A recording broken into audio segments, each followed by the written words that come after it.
All right, everybody, welcome into the NBA Roundtable. Today's focus is going to be Clipper Nation.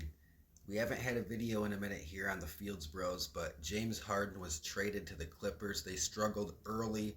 Russ went to the bench. Now they're on a 2-game winning streak. They have the Spurs tonight.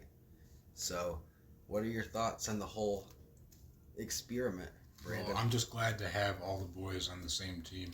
Anybody who's been on this channel will know that we've had videos where we've talked about, Russ and Paul George and OKC, and when he went to the Rockets to play with James Harden, and now they're all back on the same squad again. So it's definitely, from a fan's perspective, it's exciting to actually see that. Right. And now they have a chance, for their legacies to actually get a title. This is important. This is the last run, really. To have a team that's going to give you the reins. Right. It's interesting because everyone's saying it's not going to work because they put Russ on the bench, but I think it's so easy on how this team should be ran. The Clippers had a system. They looked good last year before everybody got hurt going into the playoffs. Russ fits well with Kawhi and PG, so they can run that system. But then every time Harden gets the ball, he can go get you 30. The Houston James Harden, they're trying to make Harden be the point guard. I understand he's 11 assists a game guy, but to me, for this team to work, in my opinion, he has to be like a nuclear weapon. He has to score and learn how to go off in short bursts and short 3-minute, 4-minute. It would make more sense to do that off the bench in the sixth-man role. I just think out of respect, you can't bring former MVPs off the bench. And to me, let's be honest, like, they're starting Terrence Mann. His value as a starter is to just stay out of the way. To me, that's not what a starter brings. Right. So Russ can go get you 15 assists. Paul George and Kawhi can ball.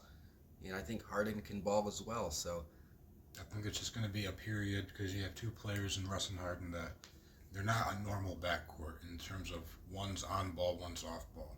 Like a Chauncey Rip, Steph and Clay, you have that balance. With these two, they're both ball in hand. They're both guys who can lead the entire NBA in usage. Right. So when you have them both, as starters, like one of them has to kind of watch the other one, and that works when they're both in their prime, averaging. What did they average in Houston? Like over 60 a game between the two of them. Harden was averaging like 35, Russ 27. But it's a few years later.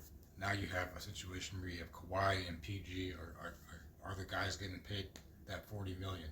Harden's got a $36 million option, so it's like they're trying to run.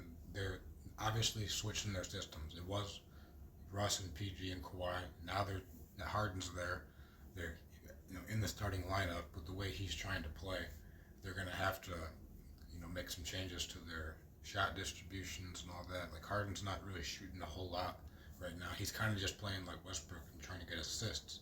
And what he needs to do is have that catch and shoot, more shot attempts role. But if Harden and Russ can both get, high assists and we get high level shots all game, at the end of the day, that's the job. Make it easier for Kawhi and Paul George, catch and shoot threes all year.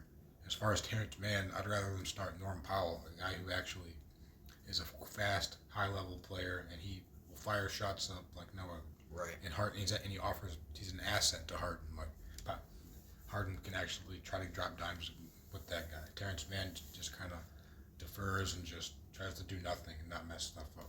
Right.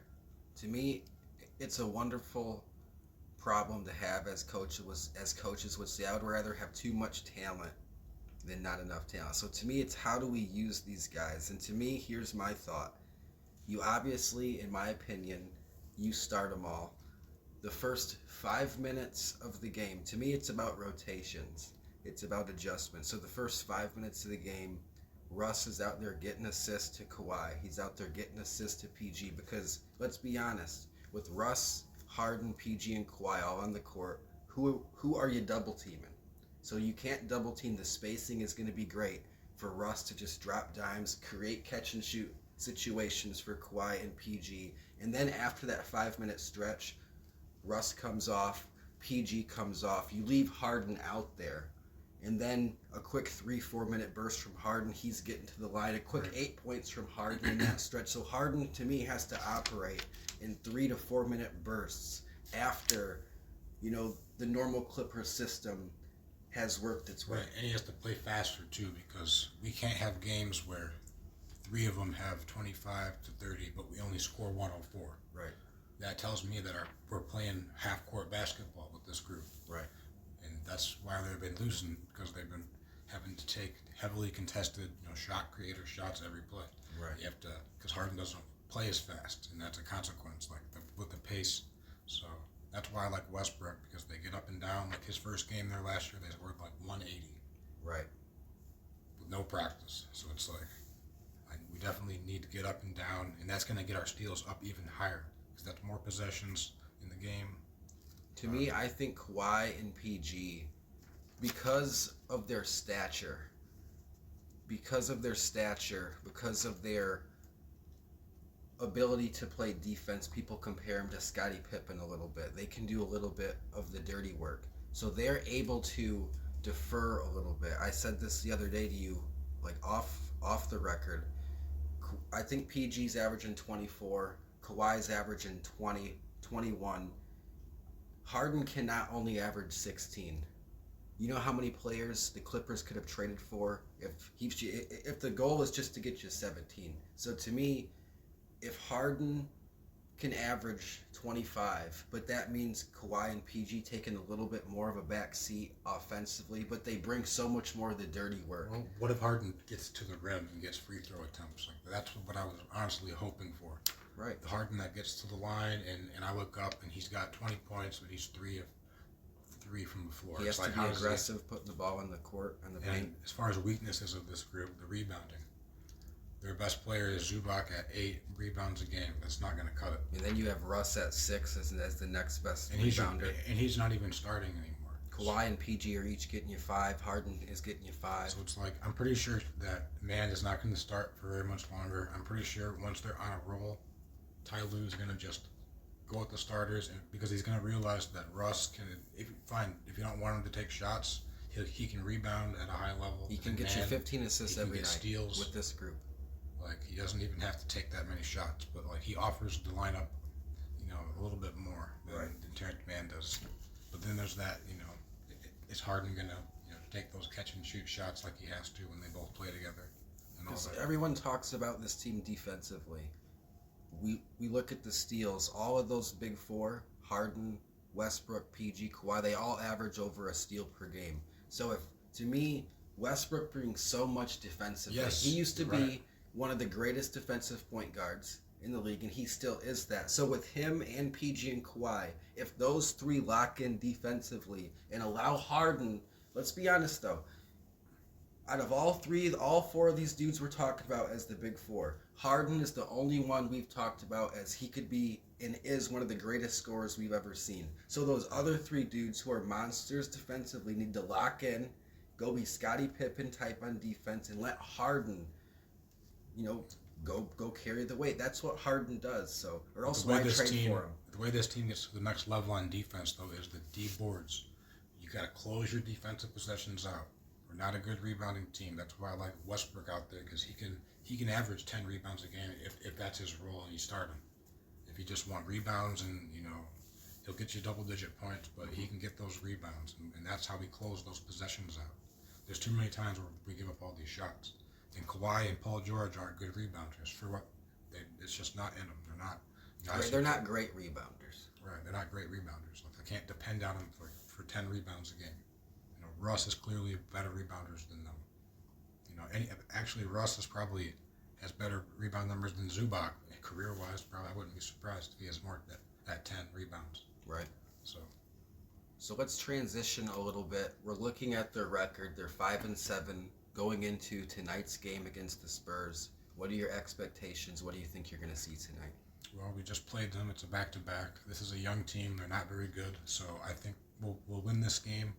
And then, let's see, we have the Pelicans coming up next. So that's the game I'm looking at in Dallas, who just whooped our ass a while ago. You guys definitely have a tough next 7. Oh, yeah, definitely a tough next 7 games. But take it one at a time. If we can get on a winning streak, just get that last week behind us. At least it happened now and not at the All-Star break where we trade for James Harden, and now it's March, and we look like this now. Explain that a little bit more, because you've mentioned that to me off the Right. record. They had that 0-5 start, you know, but you still have 70 plus games to go at that point. So yes, how many times do you see trades happen at the All-Star break, and then it either works early or it doesn't work? You have 1 month to figure it out. If it was, we'd have a month to get ready for the playoffs and try to figure out all this stuff. So now we have an entire year to go through our ups and downs, take our lumps, and our streak's already over. So now we're on a winning streak. You're on a 2-game win streak heading into tonight. Right. It's not even at Christmas yet. There's no reason to overreact. Like, if anything, I'm glad they made, like they said, they made the trade early.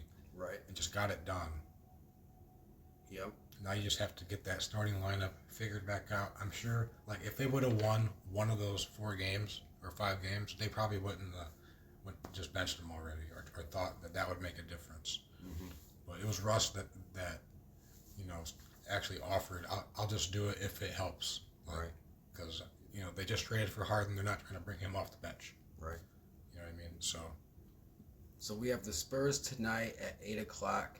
And then you have the Pelicans, the Mavericks, the Nuggets, the Kings, and then the Warriors twice. So out of those next 6, excluding tonight, out of those next 6, what do you think the record is going to be? Well, considering we're on a 3-game winning streak, if we win tonight, then we'll have those next 6. If we won them all, that could get us to 9.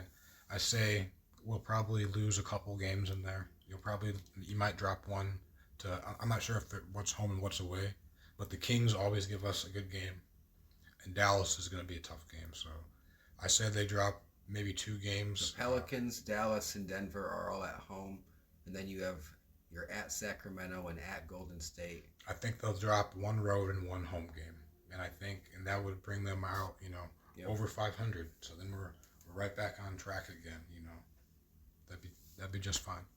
Right on. So it's definitely a tough situation for Ty Lue to try to figure all this out.